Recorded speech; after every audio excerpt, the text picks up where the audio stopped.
तो हेलो बच्चों, कैसे हो आप सब। स्वागत है आपका आपके अपने चैनल अतुल इंस्टीट्यूट जेकेपी में। तो बच्चों, आज हम बात करने वाले हैं क्लास 9 का चैप्टर 3 केमिस्ट्री का, जो कि है एटम एंड मॉलिक्यूल। उसके बारे में क्या बात करेंगे, उस पूरे चैप्टर की आज पढ़ाई करेंगे वन शॉट के तौर पे। हम एक ही वीडियो में, एक छोटे से वीडियो में पूरा का पूरा आज का चैप्टर कवर करने वाले हैं। तो चलिए शुरू करते हैं, ज़्यादा देर ना करते हो, क्योंकि एग्ज़ाम नज़दीक है और बच्चों को इसकी बहुत ज़्यादा ज़रूरत है। बाकी आपको जो भी चीज़ें डाउटफुल हों या फिर कोई क्वेश्चन पूछना हो तो आप कमेंट करके पूछ सकते हैं। और अगर वीडियो पसंद आए तो लाइक शेयर एंड सब्सक्राइब करिएगा। चलिए फिर हम आज का टॉपिक शुरू करते हैं। एटम एंड मॉलिक्यूल आज का हमारा टॉपिक है।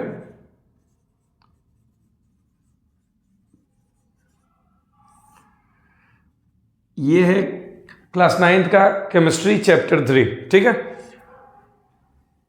चलिए बात करने वाले हैं सबसे पहले एटम है क्या, एटम की शुरुआत कहाँ से हुई, इसके बारे में जानते हैं।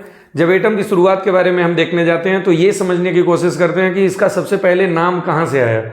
हमारे जो इंडियन फिलोसोफर थे उसमें थे महर्षि कर्णन, ठीक है। तो महर्षि कर्णन ने सबसे पहले इसको नाम दिया था कि किसी भी मैटर को बनाने वाला जो सबसे छोटा जो पार्ट होता है किसी भी मैटर का, उसे उन्होंने नाम दिया था परमाणु, ठीक है।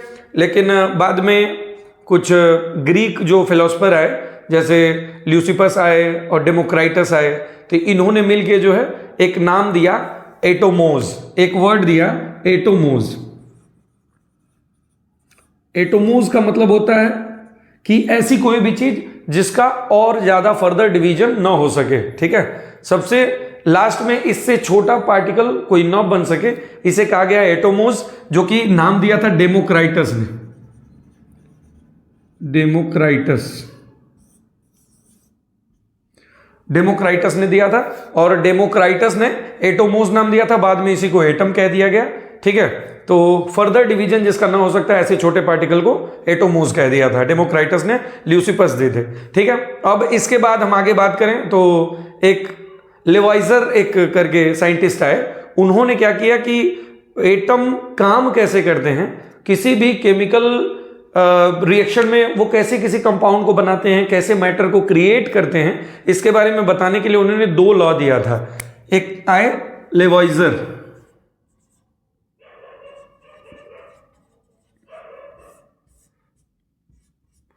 लेवाइजर ने क्या किया कि इन्होंने दो लॉ दिया। उस लॉ को नाम दिया गया law of chemical combination.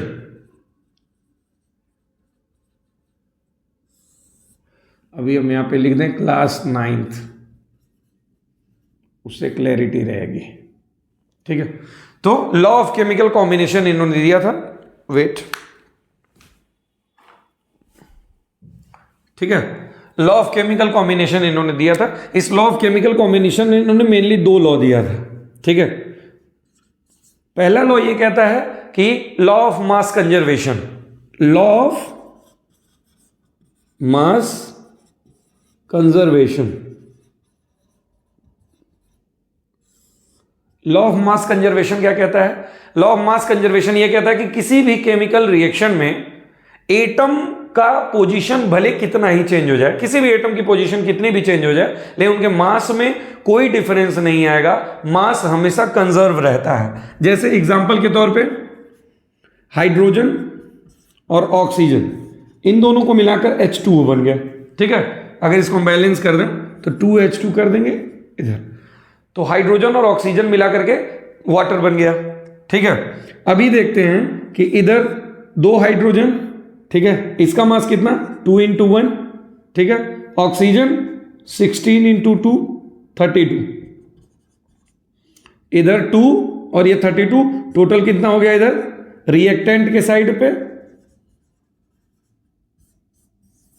Reactant के साइड पे कितना हो गया 2 और 32 हो गया आपका 34, ठीक है। अगर इसकी बात करें तो आप देखो 2 × 1 प्लस ऑक्सीजन का 16 कितना हो गया 16 × 2 18, और इधर 2 × 2,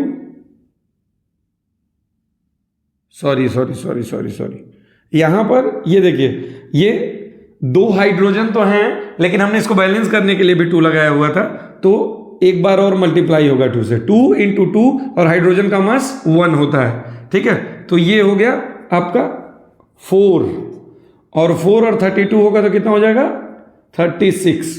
ठीक है, अब ये हो गया 36, और इधर देखते हैं ये हो गया 36। मास सेम है, रिएक्शन क्या हुआ, देखिए ये भी गैस थी, ये भी गैस थी, यहां वाटर बन गया, ठीक है, लिक्विड बन गया, लेकिन मास में कोई डिफरेंस नहीं आया। लॉ ऑफ मास कंजर्वेशन यही कहता है कि किसी भी केमिकल रिएक्शन में कभी भी मास में कोई चेंज नहीं हो सकता है। क्यों? क्योंकि mass neither be created and nor be destroyed. ठीक है, अगले टॉपिक पे जाते हैं। इनका अगला लॉ क्या था? लॉ ऑफ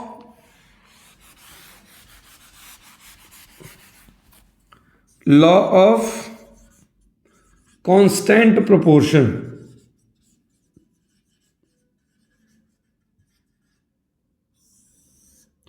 अब लॉ ऑफ कांस्टेंट प्रोपोर्शन क्या कहता है? लॉ ऑफ कांस्टेंट प्रोपोर्शन ये कहता है कि कभी भी कोई एक एलिमेंट से अधिक जितने भी एलिमेंट होंगे उनके एटम्स जब मिलके कंबाइन होके कोई नया कंपाउंड बनाते हैं, तो नया कंपाउंड बनने की कंडीशन में कभी भी वो फिक्स्ड प्रोपोर्शन में ही बनेंगे।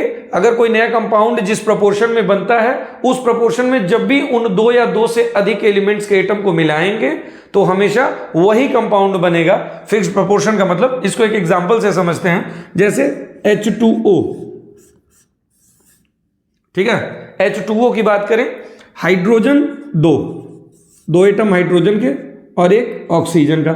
अभी ये 2 और 1 की बात हम कर रहे हैं, 2 और 1 की बात कर रहे हैं, इसको हम बाई मास देखते हैं हमेशा। इसका जो देखते हैं, इसका कॉम्बिनेशन जो देखते हैं वो हमेशा बाई मास देखते हैं, यानी कितने मास हाइड्रोजन के होंगे और कितने मास ऑक्सीजन के।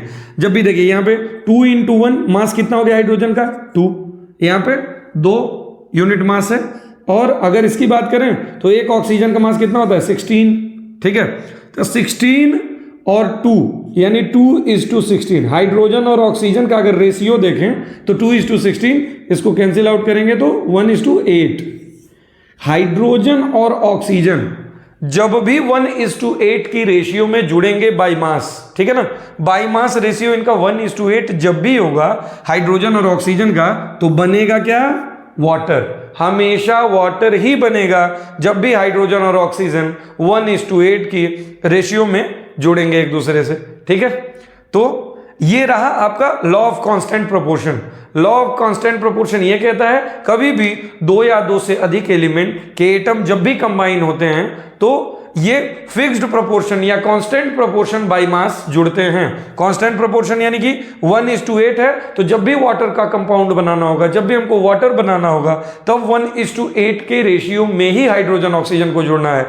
अगर ये रेशियो चेंज होता है तो कंपाउंड ही चेंज हो जाएगा, वो सेम कंपाउंड दोबारा से नहीं मिलेगा। ठीक है, ये दो रूल जो है, 2 लॉ ऑफ केमिकल कॉम्बिनेशन जो दिया था ये लेवॉइजर ने दिया था। इसके आगे अब हम बात करने वाले हैं डाल्टन एटॉमिक थ्योरी की। डाल्टन एटॉमिक थ्योरी देखेंगे, उसका ड्रॉबैक देखेंगे। ड्रॉबैक देखने के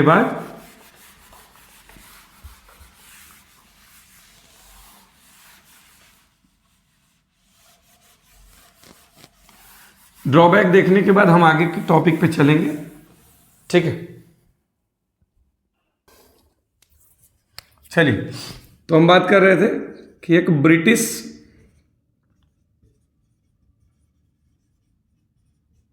साइंटिस्ट है, इनका नाम क्या था?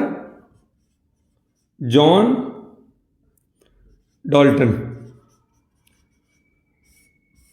जॉन डाल्टन ने एक थ्योरी दी थी। ठीक है, जॉन डाल्टन ने एक थ्योरी दी थी जिस थ्योरी का नाम है डाल्टन्स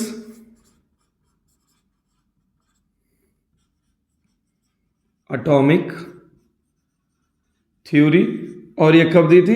1808 में। अब इन्होंने एटम के बारे में कुछ बातें बताई। एक पहली बात ये कि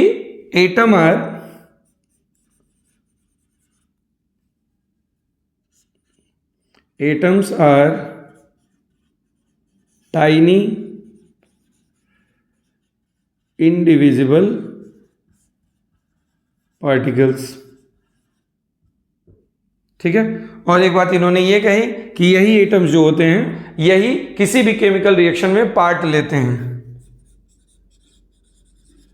atoms are the smallest unit of any element which take part in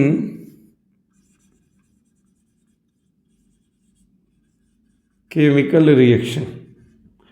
ठीक है ना, केमिकल रिएक्शन में पार्ट कौन लेता है? यही एटम लेते हैं। ठीक है, आगे बढ़े। उसके बाद इन्होंने एक बात और बताई थी कि अगर सेम टाइप के, अगर सेम एलिमेंट के एटम की बात करें तो उनका मास और फिजिकल प्रॉपर्टी हमेशा, mass, physical property and chemical property हमेशा सेम रहती है। इन्होंने क्या कहा कि एटम्स ऑफ सेम एलिमेंट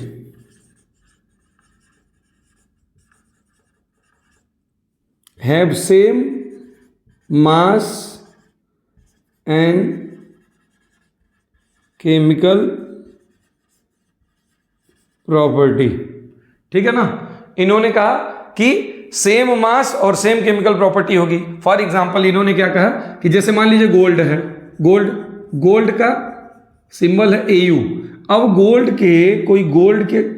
कोई भी गोल्ड का मैटर बना हुआ है, प्योर गोल्ड है अगर, तो उसके जितने भी एटम होंगे ना वो सब Au के होंगे, Au के।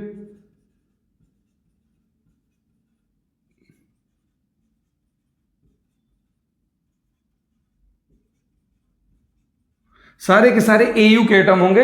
यानी कि अगर ये सब के सब सेम एलिमेंट के हैं, सब के सब का, सारे के सारे एटम अगर Au के ही हैं, तो इसका मतलब ये है कि इनका मास भी सेम होगा, इनकी केमिकल प्रॉपर्टी भी सेम होगी, ये सारी चीजें इनकी सेम होगी। ये बात इन्होंने कह दी। दूसरी बात इन्होंने कहा था कि atoms of different elements have different mass and chemical property। ठीक है ना। अब डिफरेंट एलिमेंट के बारे में बात करें, जैसे मान लीजिए हाइड्रोजन है, हाइड्रोजन एटम का जो मान लीजिए शेप, साइज, मतलब फिजिकल प्रॉपर्टी, चाहे मास देख लीजिए या फिर कोई केमिकल प्रॉपर्टी होगी। और ऑक्सीजन एक एटम है, ठीक है ना, ये ऑक्सीजन है मान लीजिए, तो ऑक्सीजन और हाइड्रोजन इन दोनों डिफरेंट एलिमेंट के एटम्स हैं, तो इनके एटम्स का मास जो होगा, इनके एटम्स का जो भी केमिकल या फिजिकल प्रॉपर्टी होगी वो डिफरेंट होगी। ये बात इन्होंने कही। अगली बात इन्होंने कही कि जब भी एटम्स कंबाइन होते हैं एक दूसरे से, एटम जब भी एक दूसरे से कंबाइन होंगे तो वो होल नंबर में कंबाइन होते हैं। ठीक है ना, कि atoms are combined together in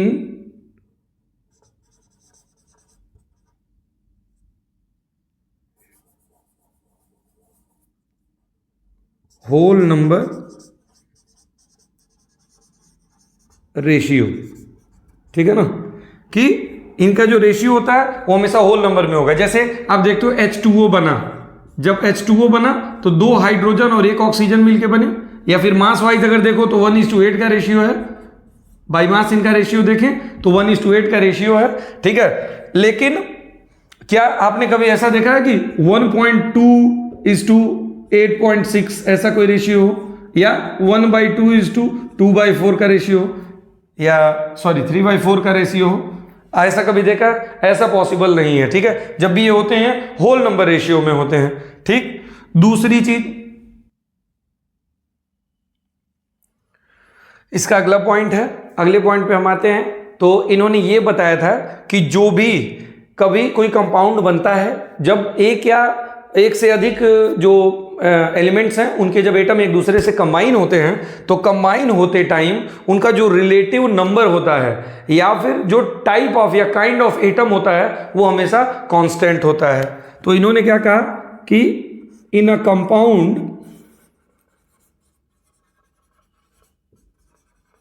the relative number and kind of atom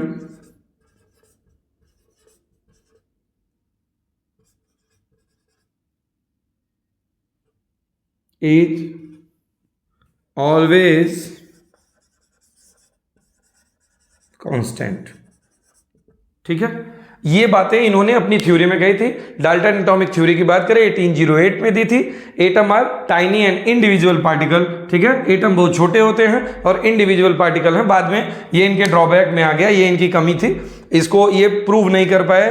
बाद में जो डिस्कवरीज हुई उसके बेसिस पे ये गलत बात साबित हुई। आगे बात करते हैं कि एटम जो है स्मॉलेस्ट यूनिट होता है किसी भी एलिमेंट का जो किसी भी केमिकल रिएक्शन में पार्ट लेता है। उसके अलावा बात करें सेम एलिमेंट के जो एटम होते हैं वो सेम प्रॉपर्टी शो करते हैं, केमिकल प्रॉपर्टी शो करते हैं और साथ में उनका मास वगैरह सेम होता है। ठीक है, अगर डिफरेंट एलिमेंट के एटम्स हैं तो उनका मास डिफरेंट होगा, उनकी chemical and physical property different होगी। इन्होंने कहा था कि एटम जब भी एक दूसरे से कंबाइन होते हैं तो वो होल नंबर रेशियो में कंबाइन होते हैं। हमेशा उनका जो रेशियो होता है होल नंबर में होता है। और साथ में इन्होंने ये बताया था कि जो कंपाउंड है वो जब भी कोई कंपाउंड बनता है तो उसका रिलेटिव नंबर और काइंड ऑफ एटम जो होता है वो हमेशा कांस्टेंट होता है। चलिए अब देखते हैं drawback of Dalton's atomic theory. जब डिस्कवरी हो गई इलेक्ट्रॉन प्रोटॉन न्यूट्रॉन की, इलेक्ट्रॉन प्रोटॉन और न्यूट्रॉन की डिस्कवरी के बाद एक बात क्लियर हो गई कि डाल्टन ने जो कहा था कि एटम जो है वो सबसे छोटे पार्टिकल होते हैं किसी भी मैटर के, तो ये बात इनकी गलत साबित हो गई। क्योंकि जब इनकी डिस्कवरी हो गई तो ये पता चल गया कि एटम के अंदर भी कुछ सब एटॉमिक पार्टिकल्स पाए जाते हैं जिन्हें हम इलेक्ट्रॉन प्रोटॉन और न्यूट्रॉन कहते हैं। तो इसकी डिस्कवरी के बाद पहला ड्रॉबैक इनका ये था कि एटम्स हैव सब एटॉमिक पार्टिकल्स। एटम के पास कुछ सब एटॉमिक पार्टिकल्स होते हैं जिनको कह दिया गया इलेक्ट्रॉन प्रोटॉन न्यूट्रॉन। ठीक है, दूसरी बात थी इन्होंने कहा था कि सेम एलिमेंट के एटम्स होंगे वो हमेशा फिजिकल केमिकल प्रॉपर्टी जो शो करेंगे वो सेम करेंगे। लेकिन यहां पे एक बात गलत इनकी तब हो गई जब आइसोटोप्स के बारे में पता चला। आइसोटोप्स क्या होते हैं? इनका मास एटॉमिक नंबर सेम होता है बट एटॉमिक मास डिफरेंट होता है। ठीक है, atomic number same but atomic mass different. Atomic number same होता है, एटॉमिक मास डिफरेंट होता है, इन्हें आइसोटोप्स कह देते हैं। एग्जांपल के तौर पे देखिए 1H1 1H2 1H3 हाइड्रोजन के 3 आइसोटोप्स होते हैं। ये तो सामान्य हाइड्रोजन है जिसके बारे में हम जानते हैं, जिसे हम लोग प्रोटियम भी कहते हैं, प्रोटियम ड्यूटेरियम ट्रिटियम। ये 3 तरीके के हाइड्रोजन होते हैं। मेनली इसका यूज हम लोग हर जगह करते हैं। ये दोनों इसके आइसोटोप्स हैं। ठीक है, जिसका एटॉमिक नंबर तो 1 ही है लेकिन मास 2 है और मास 3 है। ये देख लिया हमने। उसके अलावा और बात करें C12 and C14 atomic number दोनों के 6 हैं लेकिन कार्बन का मास एक जगह 12 है एक जगह 14 है। इसी तरह क्लोरीन का देखते हैं, क्लोरीन का 35.5 मास है, एटॉमिक नंबर 17 होता है, लेकिन एक क्लोरीन ऐसा भी है जिसका मास 37 होता है। तो ये दोनों एक दूसरे के आइसोटोप्स हैं जिसमें क्या है, मास नंबर सेम है, सॉरी एटॉमिक नंबर सेम है बट मास नंबर डिफरेंट है। तो इन्होंने तो कहा था, डाल्टन ने तो कहा था कि जब भी सेम एलिमेंट के एटम्स होंगे, तो ये तो हैं तो सेम एलिमेंट के एटम्स, लेकिन एक एटम का मास 12 है एक का 14 है, यहाँ एक का मास 35.5 है एक का 37 है। तो इसका मतलब ये बात कंफर्म हो गई कि ये बात जो इन्होंने कही थी कि सेम एलिमेंट का जो एटम होगा उसका मास और उसकी physical and chemical property same होंगी, ये बात यहाँ पे गलत साबित हो गई।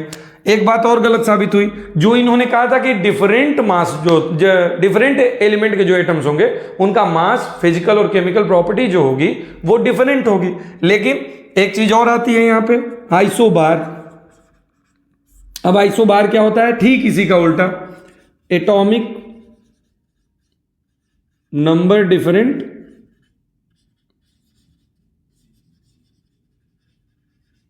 और एटॉमिक मास सेम। यहां पे नंबर डिफरेंट है, मास सेम हो गया। इसकी बात करें तो हम लोग देखेंगे आर्गन और कैल्शियम का।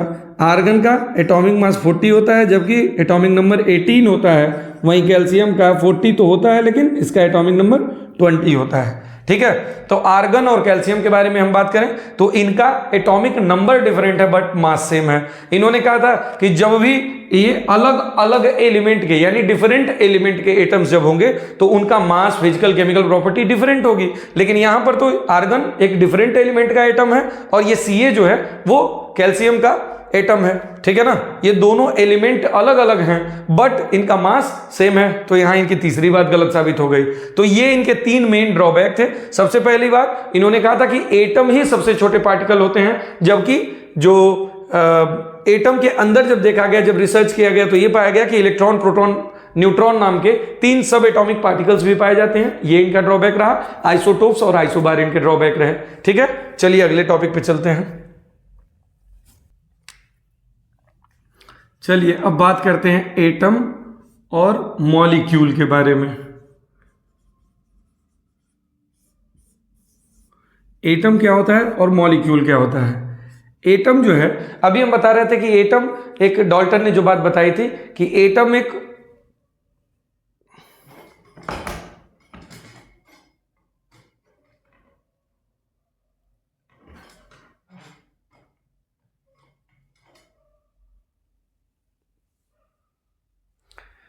एटम के बारे में बात करें तो एटम एक टाइनी इंडिविजुअल पार्टिकल होता है जो कि किसी भी केमिकल रिएक्शन में पार्ट लेता है। ठीक है, तो एटम जो है टाइनी पार्टिकल है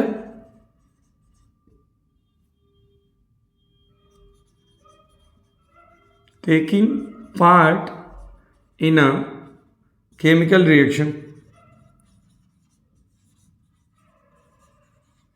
दूसरी बात हम करें एटम के बारे में तो एटम का फर्दर डिवीजन नहीं हो सकता है। एटम क्या है?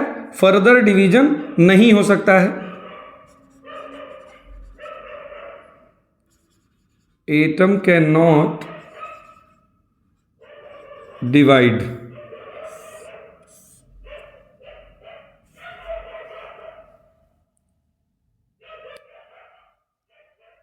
ठीक है, तो एटम को फर्दर डिवाइड नहीं किया जा सकता है। जबकि मॉलिक्यूल की बात करें तो मॉलिक्यूल जो होता है, मॉलिक्यूल दो, कभी भी एक एलिमेंट के एक से अधिक जो एटम्स होते हैं वो कंबाइन होके, या तो एक ही एटम के एक से अधिक एटम्स, सॉरी, एक ही एलिमेंट के एक से अधिक एटम्स होंगे, या फिर एक से अधिक एलिमेंट्स के एटम्स हो सकते हैं। जैसे फॉर एग्जांपल हम अगर O2 की बात करें, Cl2 की बात करें, H2 की बात करें तो ये भी मॉलिक्यूल हैं। बट अगर H2O की बात करें, H2SO4 की बात करें, ये भी मॉलिक्यूल है। ठीक है, तो अभी हम देखते हैं कि मॉलिक्यूल जो है more than one atom of same and same और डिफरेंट एलिमेंट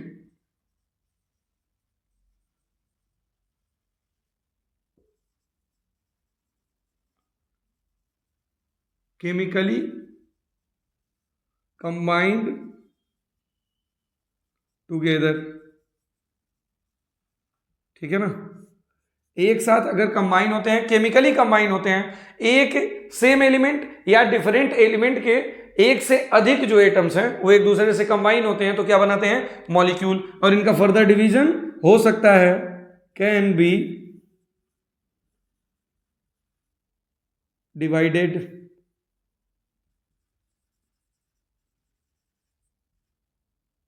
इनटू एटम्स।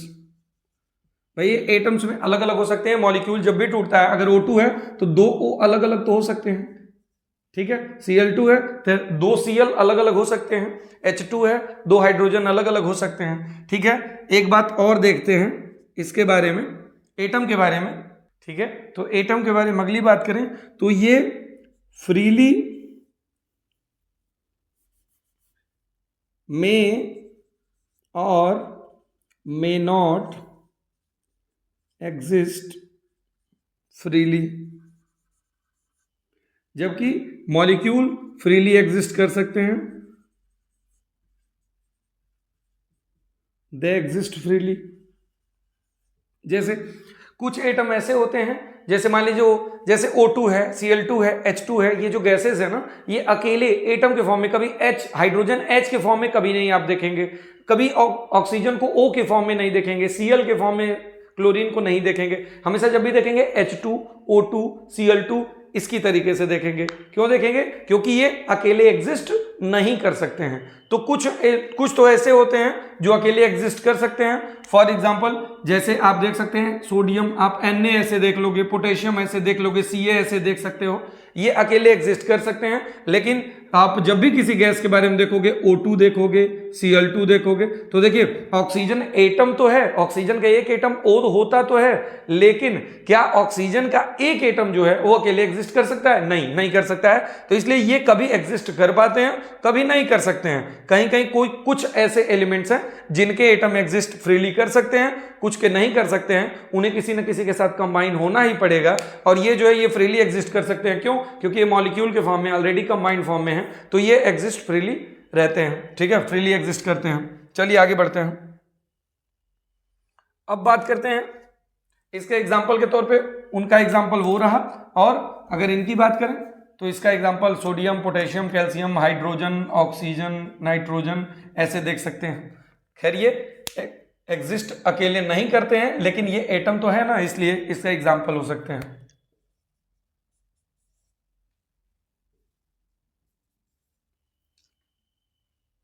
चलिए इसको क्लीन करते हैं, अगले टॉपिक पे चलते हैं। हमारा अगला टॉपिक है आयन और एटॉमिसिटी के बारे में बात कर लें। पहले एटॉमिसिटी के बारे में बात कर लें, फिर आयन पे चलते हैं।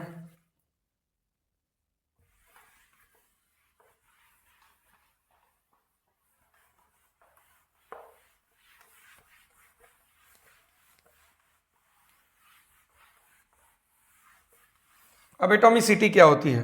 कभी भी किसी मॉलिक्यूल या कंपाउंड की अगर बात करें तो वो कितने नंबर ऑफ एटम उसमें एग्जिस्ट कर रहे हैं, वो फ्रीली फॉर्म में जब भी मौजूद है तो उसमें कितने नंबर ऑफ एटम हैं ये देखेंगे तो उसकी एटॉमिसिटी कही जाएगी। जैसे एग्जांपल के तौर पे आप ये समझिए O2 है, O2 इसी फॉर्म में एग्जिस्ट करता है, तो ये क्या हुआ? डायटॉमिक हो गया। जैसे आप बात करें O3 ozone layer, O3 ozone layer होती है, तो ये क्या हो गई? ट्राइएटॉमिक, ठीक है। जैसे मान लीजिए P4 है फॉस्फोरस का, ये है टेट्राएटॉमिक, ठीक है। अगर बात करें S8 का, ऑक्टाएटॉमिक कह लो या पॉलीएटॉमिक कह देते हैं, पॉलीएटॉमिक, ठीक है। ढेर सारे एटम हो गए। एक केस और आता है, ये तो हो गया एलिमेंट का, ऑक्सीजन एक एलिमेंट है, फास्फोरस एक एलिमेंट है, सल्फर एक एलिमेंट है। अगर कंपाउंड की बात करें तो जैसे NO2 है, CO2 है, CO3 है, अगर इसकी बात करें तो ये क्या है? ट्राइएटॉमिक। कितने एटम्स इसमें प्रेजेंट हैं? 3 एटम प्रेजेंट है, एक नाइट्रोजन का, 2 ऑक्सीजन के, ठीक है। CO2 की बात करें तो ये क्या है? ट्राइएटॉमिक। CO3 की बात करें ये है टेट्राएटॉमिक या पॉलीएटॉमिक आप कह सकते हो, टेट्राएटॉमिक, ठीक है, क्योंकि 3 ऑक्सीजन के और 1 कार्बन का, ठीक है। तो इसकी बात करें, ये होती है एटॉमिसिटी। एटॉमिसिटी का मतलब होता है कि कोई भी एलिमेंट या कंपाउंड किस फॉर्म में एग्जिस्ट कर रहा है, उसमें नंबर ऑफ एटम्स कितने हैं, ये उसकी एटॉमिसिटी होती है। जैसे आप देख सकते हो 2 एटम। अच्छा हाँ, एक और चीज होती है मोनो एटॉमिक। अगर हम बात करें Na यहां पे है, मोनो एटॉमिक हो गया। अगर हम बात करें K है, यानी कि पोटेशियम है, या फिर मान लें Ca है, या फिर ऐसे कोई भी जितने भी एलिमेंट जो अकेले एग्जिस्ट करते हैं जिनमें सिर्फ एक एटम मौजूद है उन्हें मोनो एटॉमिक कहते हैं। मोनो मतलब होता है एक, एटॉमिक मतलब एक एटम, ठीक है ना। चलिए आगे बढ़ते हैं। इस टॉपिक के बाद आयंस पे चलते हैं।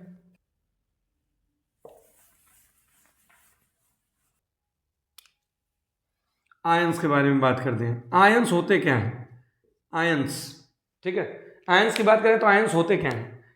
जब भी कभी हम कि किसी भी एलिमेंट का अगर एटम मौजूद है हमारे पास, तो वो एटम जो है अगर जब भी कोई इलेक्ट्रॉन लॉस करता है या गेन करता है तो उसके ऊपर कुछ चार्जेस आ जाते हैं, उन्हें ही आयंस कहते हैं। जैसे मान लीजिए सोडियम है, सोडियम का एटॉमिक नंबर होता है 11, इसने अपना एक इलेक्ट्रॉन दे दिया किसी को, ठीक है, तो इसके पास इलेक्ट्रॉन कितने हो गए? 10, ठीक है। 11 नंबर अगर इसका, यहां देखते हैं 11 इसका एटॉमिक नंबर है, तो इसके पास 11 इलेक्ट्रॉन, 11 प्रोटॉन, और चूंकि न्यूट्रॉन अगले चैप्टर में हम लोग पढ़ने वाले हैं कि न्यूट्रॉन जो है वो वेरिएबल होता है, कभी कम रहता है, कभी ज्यादा रह सकता है। कई केस में बराबर भी रहता है, जितना इसका एटॉमिक नंबर होता है उतना न्यूट्रॉन रहता है, कई केस में नहीं भी रहता है, जैसे यहाँ पे 12 न्यूट्रॉन होते हैं। चलिए आगे बढ़ते हैं। तो 11 इलेक्ट्रॉन इसके पास मौजूद है, एक इलेक्ट्रॉन इसने दे दिया किसी को, या बाहर निकाल दिया, लॉस कर दिया या लूज कर दिया, आप ये कह लो, ठीक है। एक इलेक्ट्रॉन लूज कर दिया इसने। एक इलेक्ट्रॉन को लूज करने के बाद इसके पास इलेक्ट्रॉन कितने रह गए? 10 इलेक्ट्रॉन। अब देखिए एटम हमारा इलेक्ट्रिकली न्यूट्रल होता है, एटम इलेक्ट्रिकली न्यूट्रल होता है, अगले चैप्टर में हम पढ़ेंगे। लेकिन यहां देखिए कि जब इलेक्ट्रिकली ये न्यूट्रल था, क्यों न्यूट्रल था? क्योंकि 11 इलेक्ट्रॉन इसके पास थे, 11 इलेक्ट्रॉन थे और 11 प्रोटॉन भी थे, जितना प्लस उतना माइनस, तो ये न्यूट्रल था। लेकिन जैसे ही एक इलेक्ट्रॉन इसने दिया, अब क्या हो गया? 10 इलेक्ट्रॉन ही बचे और 11 प्रोटॉन बचे। अब बात करें तो प्रोटॉन अधिक है, कितना अधिक है? एक अधिक है, तो इसके ऊपर क्या चार्ज आ जाएगा? एक प्लस का चार्ज। कौन अधिक है? प्लस, Na प्लस हो जाएगा ये, ठीक है। अब ये बन गया सोडियम आयन। जब भी किसी भी एलिमेंट के एटम पर कोई चार्ज आ जाए, या तो पॉजिटिव हो या नेगेटिव हो, तो उसे हम क्या कह देते हैं? उसका आयन कह देते हैं, ठीक है, चार्ज डेवलप हो गया। जैसे इसी तरह क्लोरीन है, क्लोरीन के बारे में बात करें तो क्लोरीन का एटॉमिक नंबर 17 होता है, इसके पास 17 इलेक्ट्रॉन है, 17 प्रोटॉन है, 17 इलेक्ट्रॉन है। लेकिन ऑक्टेट कंप्लीट करने के लिए इसे एक इलेक्ट्रॉन चाहिए होता है, तो इसने एक इलेक्ट्रॉन ले लिया। एक इलेक्ट्रॉन लेने के बाद इसके पास इलेक्ट्रॉन की मात्रा अधिक हो गई, इसके पास 18 इलेक्ट्रॉन हो गया और 17 प्रोटॉन रह गया। आप देखिए इधर, अब देखिए 18 इलेक्ट्रॉन है, 17 प्रोटॉन है, तो नंबर किसका ज्यादा है? इलेक्ट्रॉन का। चार्ज कितना है? माइनस। चार्ज कौन सा है? माइनस का। नंबर कितना ज्यादा है? एक नंबर, सिर्फ एक माइनस चार्ज अधिक हो जाएगा, तो Cl के ऊपर चार्ज कौन सा आ जाएगा? Cl minus. इसीलिए क्लोरीन के ऊपर एक चार्ज बस होता है, -1 का चार्ज होता है। सोडियम के ऊपर +1 का चार्ज होता है। इसी तरह पोटेशियम, पोटेशियम के बारे में बात करें तो पोटेशियम का जो है 19 होता है, इसका एटॉमिक नंबर 19 एटॉमिक नंबर। अगर 19 की बात करें तो 19 इलेक्ट्रॉन, 19 प्रोटॉन होते हैं। अगर इसको अपना ऑक्टेट कंप्लीट करना हो, इसने एक इलेक्ट्रॉन को लूज कर दिया। एक इलेक्ट्रॉन को लूज करने के बाद इसके पास इलेक्ट्रॉन कितने हो गए? 18, और प्रोटॉन कितने हो गए? 19।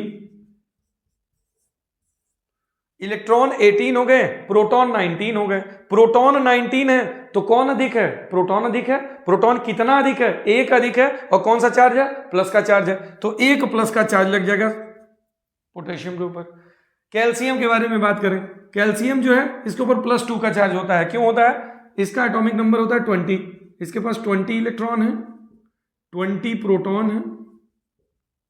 अब देखिए ये इसके पास एबिलिटी होती है 2 इलेक्ट्रॉन को लूज करने की। मेटल है, मेटल इलेक्ट्रॉन लूज करते हैं, इसके बारे में हम आगे डिस्कस करेंगे, ठीक है।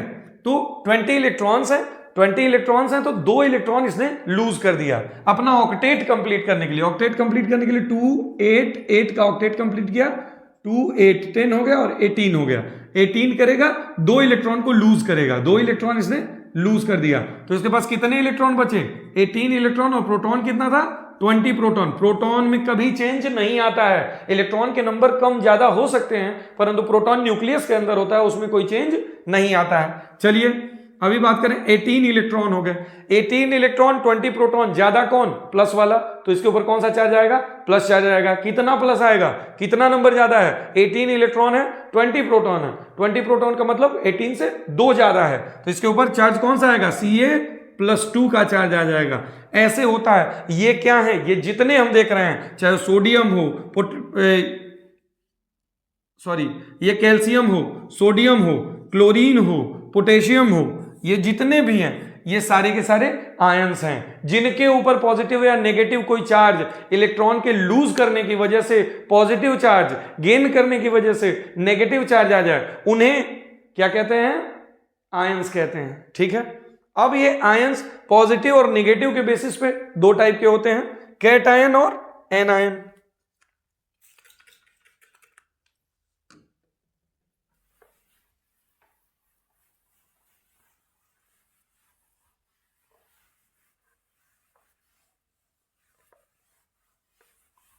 आयंस जो है वो दो तरीके के होते हैं। कौन कौन से?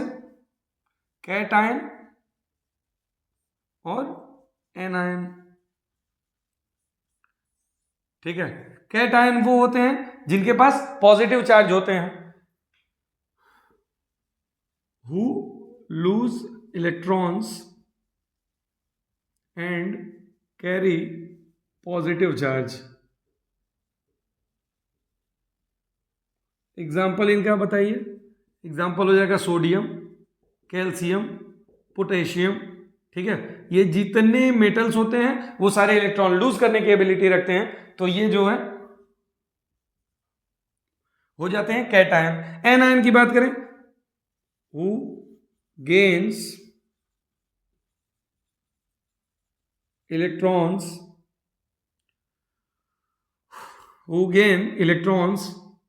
and carry negative charge। हम बात करें नेगेटिव चार्ज, नेगेटिव मतलब होता है इसने अधिक ले लिया है, इसने उधार ले लिया है, या आप कह लो कि इसने लोन ले लिया है। ठीक है ना। अब जैसे नेगेटिव को हिंदी में कहते हैं ऋण। ऋण मतलब होता है लोन लेना। जब आप बैंक से लोन लेने, जब कोई भी बैंक से लोन लेने जाता है तो हिंदी में अगर बात करें तो उसे ऋण कहते हैं। माइनस का चार्ज तभी आता है जब आप उधार लेते हो, तो इसने क्या किया? इलेक्ट्रॉन किसी से उधार ले लिया, यानी गेन कर लिया। ठीक है ना। Who gain electrons carry negative charge. अब इनके पास Cl माइनस हो गया, ठीक है, Fe माइनस हो गया, सॉरी F माइनस हो गया, फ्लोरीन है। उसके अलावा और कौन? और कौन? कोई नाम बताइए। Cl माइनस हो गया, और उसके अलावा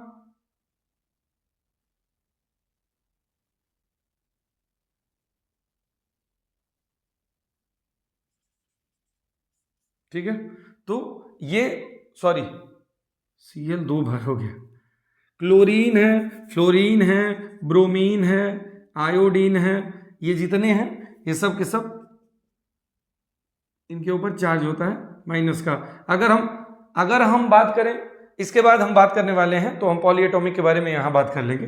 अभी तो इसी को जानिए कि कभी किसी एक एटम के ऊपर जो चार्ज आता है उसके बेसिस पे ये दो तरीके के होते हैं, कैटायन, एनायन। अगर पॉजिटिव चार्ज है तो कैटायन होता है, नेगेटिव चार्ज है तो एनायन होता है। ठीक है, इससे आगे बढ़ते हैं। चलिए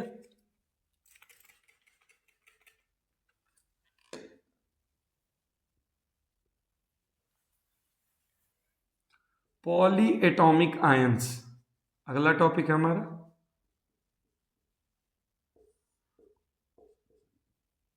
पॉलीएटॉमिक आयंस होते क्या है? पॉलीएटॉमिक आयंस ऐसे कंपाउंड जो कई एटम से मिलकर बने हो और उनके ऊपर चार्ज हो।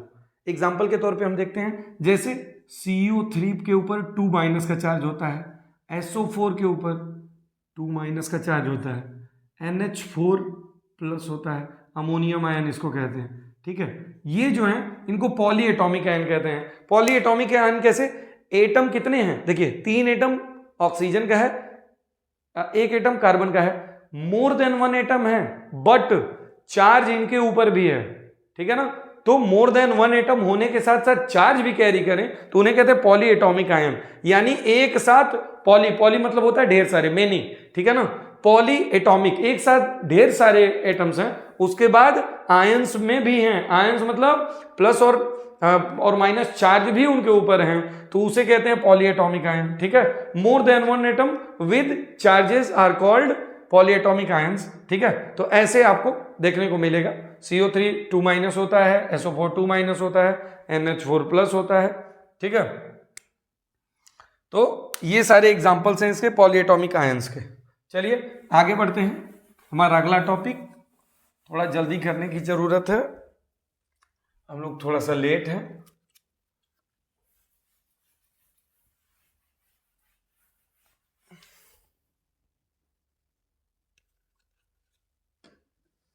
चलिए अब बात करते हैं केमिकल फॉर्मूला के बारे में। केमिकल फॉर्मूला बनता कैसे है?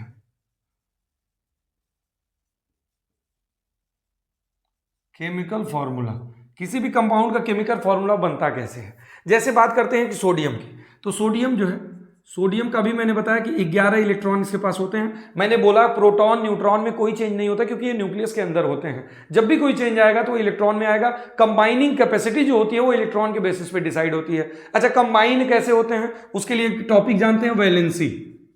वैलेंसी, वैलेंसी क्या है? वैलेंसी जानने के लिए सबसे पहले जानते हैं वैलेंस इलेक्ट्रॉन। जब भी हम जानते हैं डुप्लेट ऑक्टेट रूल के बारे में कि अगर हम देखें तो कोई भी, अब ये देखिए, ये कोई भी जितने भी एलिमेंट्स होते हैं उनके जो इलेक्ट्रॉन्स होते हैं वैसे ऑर्बिट्स में फैले हुए होते हैं। ऑर्बिट के बारे में बात करें तो पहले ऑर्बिट में हमेशा KLMN नाम है। पहले ऑर्बिट में मैक्सिमम 2 इलेक्ट्रॉन हो सकते हैं। पहले ऑर्बिट में कितने? Maximum 2 electron. आगे बात करें तो इससे अधिक अगर देखें तो अगले वाले में मैक्सिमम 8 इलेक्ट्रॉन हो सकते हैं। अब इसके बाद बाकी सारे में 8 इलेक्ट्रॉन अपना ऑक्टेट कंप्लीट करने के लिए चाहिए होता है। अगर हम सोडियम की बात करें तो 2, 8 और तीसरे वाले ऑर्बिट की बात करें तो तीसरे ऑर्बिट में टोटल 1 इलेक्ट्रॉन बस इसके पास रहेगा। तो अब इसको अपना नियरेस्ट ऑक्टेट कंप्लीट करने के लिए, सोडियम को अपना नियरेस्ट ऑक्टेट कंप्लीट करने के लिए क्या करना पड़ेगा? सोडियम को अपना नियरेस्ट ऑक्टेट कंप्लीट करने के लिए या तो वो 1 इलेक्ट्रॉन लूज कर दे या तो 7 इलेक्ट्रॉन ले ले। और सबको पता है 7 इलेक्ट्रॉन लेना इतना आसान नहीं है, 1 इलेक्ट्रॉन लूज करना ज्यादा आसान है। तो ये अगर अपना 1 इलेक्ट्रॉन लूज कर दे तो क्या होगा? इसका ये ऑर्बिट फ्री हो जाएगा और ये ऑर्बिट जब फ्री होगा तो इसके आउटर मोस्ट में 8 इलेक्ट्रॉन हो गए, ठीक है। तो 1 इलेक्ट्रॉन लूज करेगा तो लूज करने की वजह से इसके ऊपर क्या चार्ज आ जाएगा? Na+ का, ठीक है। ये चीज हो गई। अब तो इसका वैलेंसी क्या होगी? इसके आउटर मोस्ट में जो 1 इलेक्ट्रॉन था वो था गया, उसका नाम है वैलेंस इलेक्ट्रॉन। क्या कहते हैं? Valence electron. और वही जो वैलेंस इलेक्ट्रॉन होते हैं वही डिसाइड करते हैं किसी भी एलिमेंट के एटम की वैलेंसी। किसी भी एटम की वैलेंसी कौन डिसाइड करता है? उसके वैलेंस इलेक्ट्रॉन। देखिए जो मेटल्स होते हैं उनके आउटर मोस्ट में 1, 2 और 3 इलेक्ट्रॉन्स होते हैं। तो 1, 2, 3 जिनके भी इलेक्ट्रॉन्स होंगे वो हमेशा वही उसकी वैलेंसी होंगे। यानी कि जो इलेक्ट्रॉन जिसके आउटर मोस्ट सेल में 1, 2 और 3 हैं, जैसे सोडियम में 1 है, कैल्शियम में 2 होता है, जैसे पोटेशियम में 1 होता है, सोडियम में, अब सोडियम का तो हमने देख ही लिया, ठीक है। एल्यूमिनियम में 3 होता है। जब इसके बारे में बात करें तो ये जितने होते हैं, ये 1, 2, 3 वाले जितने भी होंगे तो 1, 2, 3 जिनका वैलेंस इलेक्ट्रॉन होगा वही उसकी वैलेंसी होगी। यानी कि ये कौन है? मेटल्स है। खासकर मेटल्स में जितने वैलेंस इलेक्ट्रॉन है उतनी ही उसकी वैलेंसी होती है। लेकिन अगर यही बात करें नॉन मेटल की, या जिसके आउटर मोस्ट में 5, 6, 7 नंबर होते हैं, 5, 6, 7 नंबर जिसके वैलेंस इलेक्ट्रॉन की बात करें, वैलेंस इलेक्ट्रॉन की, तो वैलेंस इलेक्ट्रॉन 5, 6, 7 जिनके होते हैं उसको 8 में से माइनस कर देंगे। अगर मान लीजिए किसी के आउटर मोस्ट में 5 है, नाइट्रोजन ले लीजिए, नाइट्रोजन के पहले वाले में 2, दूसरे में 5, इसका अगर कॉन्फ़िगरेशन करें तो 2 और 5 होगा। आउटर मोस्ट में 5 इलेक्ट्रॉन्स होंगे। आउटर मोस्ट में जब 5 इलेक्ट्रॉन होंगे तो 5 तो वैलेंसी नहीं हो सकती है, वैलेंसी मैक्सिमम 4 हो सकती है। टेट्रा वैलेंसी हाईएस्ट वैलेंसी है, ठीक है। तो अब 5 तो हो नहीं सकती है, तो करेंगे क्या, ऑक्टेट कंप्लीट करने के लिए कितना चाहिए, ऑक्टेट कंप्लीट करने के लिए 8 चाहिए। 8 में से 5 को माइनस कर देंगे, 8 में से 5 को माइनस करेंगे तो क्या आ जाएगा 3। ये होगी इसकी valency. Valency is the combining capacity of an atom. किसी भी एटम की जो कंबाइनिंग कैपेसिटी होती है उसे वैलेंसी कहते हैं, और वो डिपेंड करती है किस पे, वैलेंस इलेक्ट्रॉन पे। तो अब इस बात को अच्छे से जान लेते हैं कि जिसके वैलेंस इलेक्ट्रॉन 1 2 3 होते हैं उनकी वैलेंसी भी 1 2 3 होती है, लेकिन जिनके वैलेंस इलेक्ट्रॉन 5 6 7 होते हैं उनकी वैलेंसी निकालने के लिए उनके वैलेंस इलेक्ट्रॉन को 8 में से माइनस कर देते हैं। 8 - 5, 8 - 6, 8 - 7, जिसकी वैलेंसी 7 है। जैसे क्लोरीन के वैलेंस इलेक्ट्रॉन 7 है। वैलेंस इलेक्ट्रॉन जब 7 होंगे तो 8 - 7 क्लोरीन की वैलेंसी कितनी आ जाएगी, 1। क्लोरीन की कंबाइनिंग कैपेसिटी 1 है, इसीलिए क्लोरीन एक ही इलेक्ट्रॉन किसी से ले सकता है। Cl पे माइनस का चार्ज होता है, एक सिंगल माइनस का चार्ज होता है, ठीक है। ये बात समझ में आ गई। तो केमिकल फॉर्मूला बनाते कैसे हैं, अभी हम बात कर रहे थे वैलेंसी होती क्या है, combining capacity of an atom. जब तक, अच्छा, होता क्या है केमिकल फॉर्मूला, जब 2 या 2 से अधिक एलिमेंट्स के एटम एक साथ कंबाइन होते हैं उसे कह देते हैं कंपाउंड। वही बनाना होता है हमें। केमिकल फॉर्मूला जब भी बनता है तो मोर देन 1 एलिमेंट यूज होते हैं, उनके एटम मोर देन 1 नंबर में होते हैं। जैसे मान लीजिए 2 हाइड्रोजन 1 ऑक्सीजन मिला तो क्या बना, वाटर बन गया। कोई भी केमिकल फॉर्मूला ऐसा हो, H2SO4 हो गया, NaCl हो गया, जितने भी केमिकल फॉर्मूले होते हैं उन किस पे डिपेंड करते हैं, वैलेंसी पे। अब इसको हम देखते हैं कि कैसे बनाते हैं केमिकल फॉर्मूला।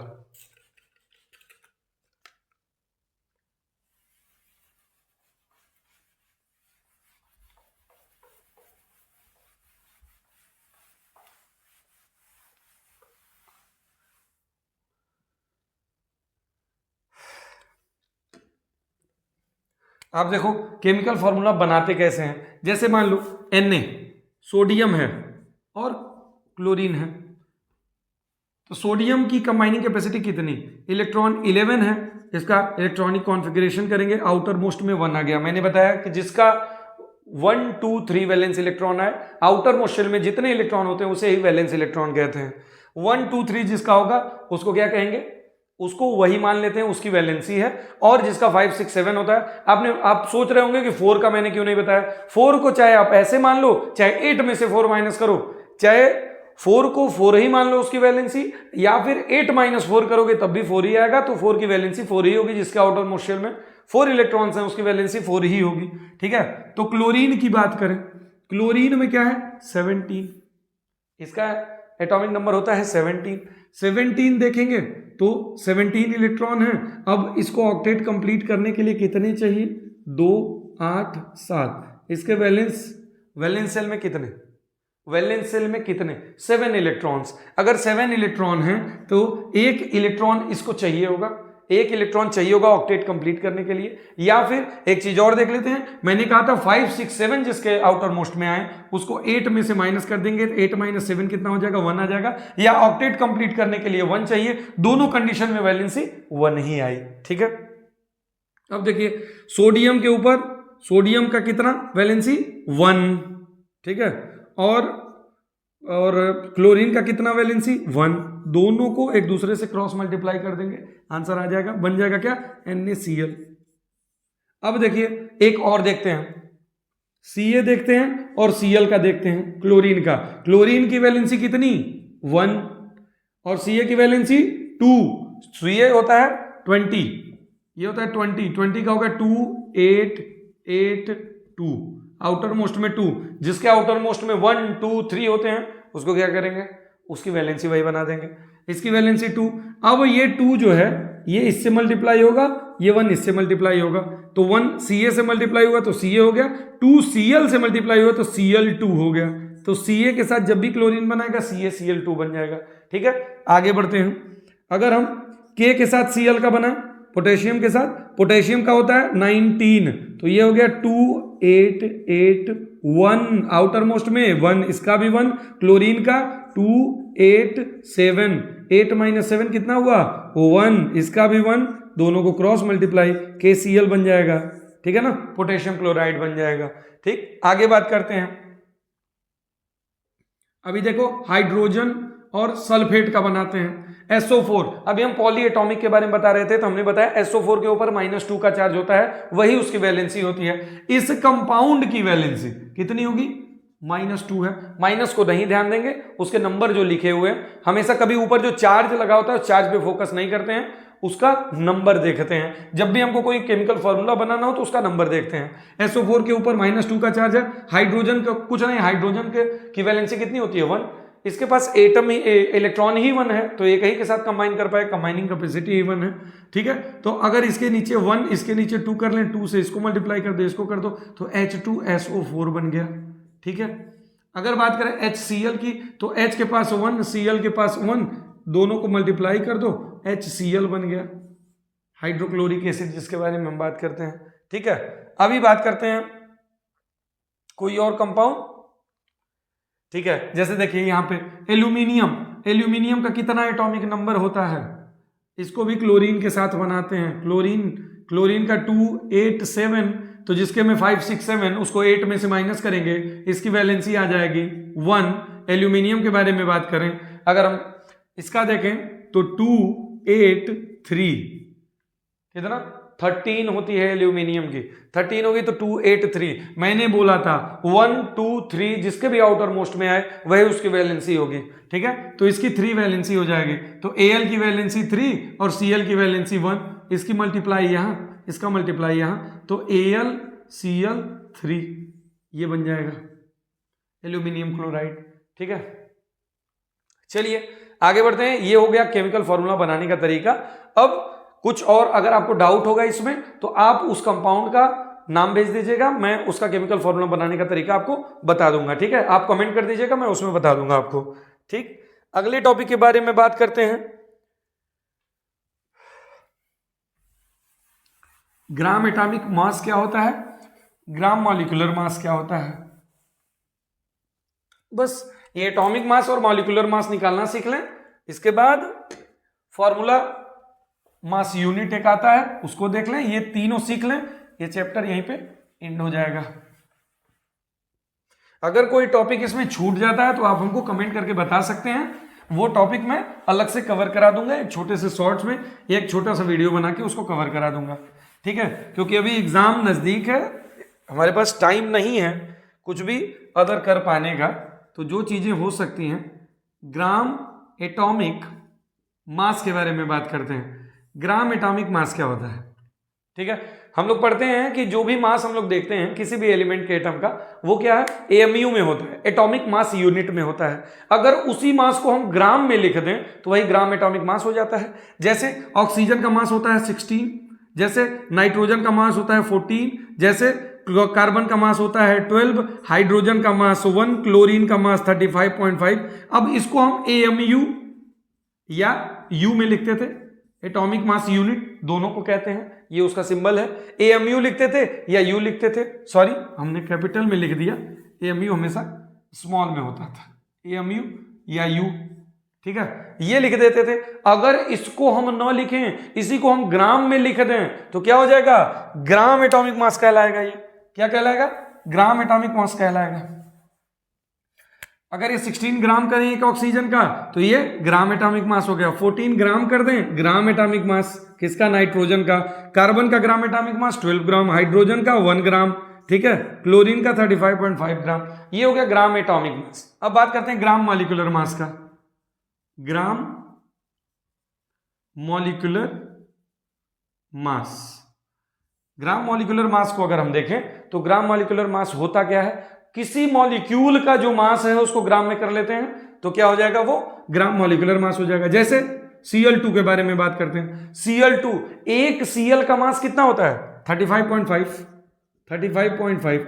अगर इसमें हम 2 से मल्टीप्लाई कर दें, क्योंकि Cl कितनी मात्रा में है? 2 Cl हैं, तो 2 Cl का मास हमको बताना है, क्योंकि मॉलिक्यूल का मास बताना है, किसी एटम का मास नहीं बताना है। अगर किसी एक के बारे में आप बता रहे हो तो उसे एटम का मास कहेंगे, एटॉमिक मास कहेंगे। लेकिन अगर आप जितने भी उसमें एटम्स जुड़े हुए हैं वो क्या कहलाते हैं? Gram molecular mass. Cl2 है 35.5 के बारे में बात करें तो ये 71 ग्राम हो गया। ये क्या हुआ? Gram molecular mass. आगे बात करते हैं, CO कार्बन मोनोऑक्साइड, C का कितना 12। जब भी कोई अलग अलग एटम्स हो, किसी भी कंपाउंड में अलग डिफरेंट टाइप के एटम हो, तो उनके मास को ऐड करते हैं, मल्टीप्लाई नहीं करते हैं। सेम देखिए यहां Cl2 था, नंबर्स जितने होते हैं, किसी भी एटम का कितना नंबर है उस नंबर का उसके मास में मल्टीप्लाई करेंगे। लेकिन जब अलग अलग एटम्स होंगे, किसी भी कंपाउंड में अलग अलग एटम है, तो उनके मास को हमेशा ऐड करते हैं। जैसे ये C अलग है, O अलग है, तो इनको मल्टीप्लाई नहीं करेंगे, इनको ऐड करेंगे। 12 कार्बन का मास हो गया, ऑक्सीजन का मास 16 हो गया, टोटल हो गया 28 ग्राम हो गया आपका। ये है, ये भी तो एक मॉलिक्यूल है। मोर देन वन एटम जहां भी होंगे वहां मॉलिक्यूल होता है, ठीक है। CO2 के बारे में बात करें, कार्बन और ऑक्सीजन। अब यहां ध्यान दीजिए, कार्बन 12 प्लस ऑक्सीजन, प्लस करेंगे ऑक्सीजन के साथ, लेकिन ऑक्सीजन कितना है 2 है, 2 इंटू ऑक्सीजन, एक ऑक्सीजन का मास 16, ये हो गया 12 प्लस 32 इज इक्वल टू 44 ग्राम।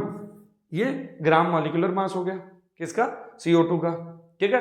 अब इसी में देख लेते हैं फॉर्मूला यूनिट मास क्या होता है, यहां देख लेते हैं फॉर्मूला यूनिट मास।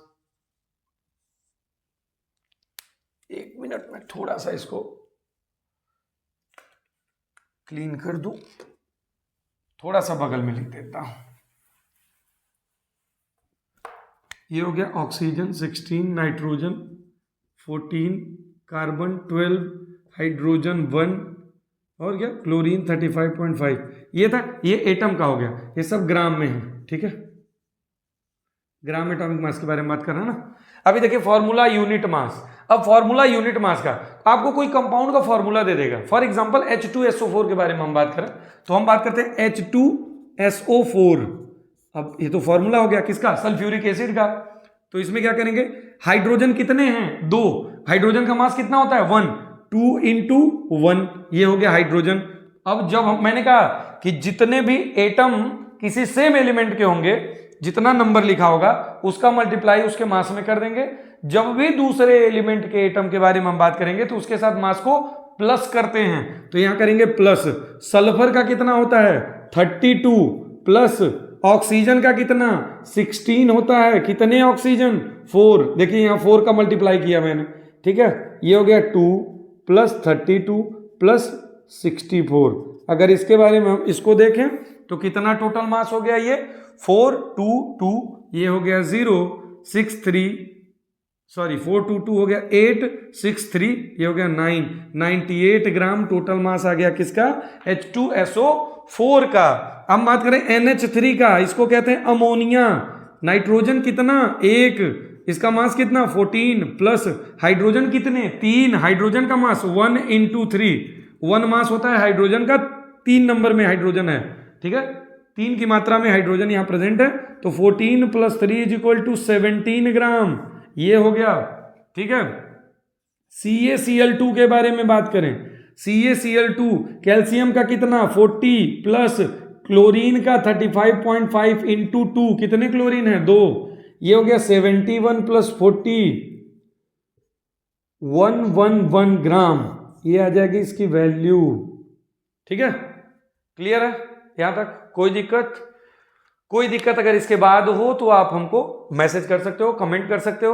आप हमको कमेंट कर दो, कमेंट करके बता दो जिस टॉपिक में आपको इशू आएगा वो टॉपिक हम यहाँ पे अलग से वीडियो बना के कवर करा देंगे, क्योंकि एग्जाम है, जल्दी जल्दी एक एक चैप्टर कवर कराना है, तो इसीलिए वन शॉट पे फोकस कर रहे हैं, ताकि एक ही लेक्चर में 1 घंटे में आपका पूरा का पूरा सिलेबस चैप्टर, जो भी चैप्टर है वो तैयार हो जाए। इस चैप्टर में अगर कुछ छूट गया हो तो आप हमको बता देना कमेंट में, उसके अकॉर्डिंग हम नया वीडियो, एक छोटा सा वीडियो बना के उस टॉपिक को कवर कर देंगे, ठीक है।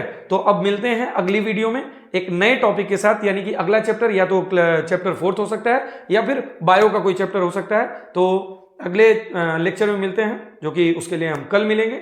चलिए फिर अगले लेक्चर तक फिर इंतजार करिएगा, इसकी पढ़ाई करिएगा। जहां पे भी इशू है क्वेश्चन ज्यादा से ज्यादा सॉल्व करिए, और जहां पर भी इशू है उसके लिए हमें बताइएगा, हम उसका सॉल्यूशन करने की पूरी कोशिश करेंगे। अपने दोस्तों में वीडियो शेयर जरूर करिएगा ताकि एग्जाम टाइम में उनको हेल्प मिल सके। अगर वीडियो पसंद आए तो लाइक करिए, कैसी लगी कमेंट करके जरूर बताएं, और अगर आप हमारे चैनल पे नए हैं तो इस चैनल को सब्सक्राइब करिएगा।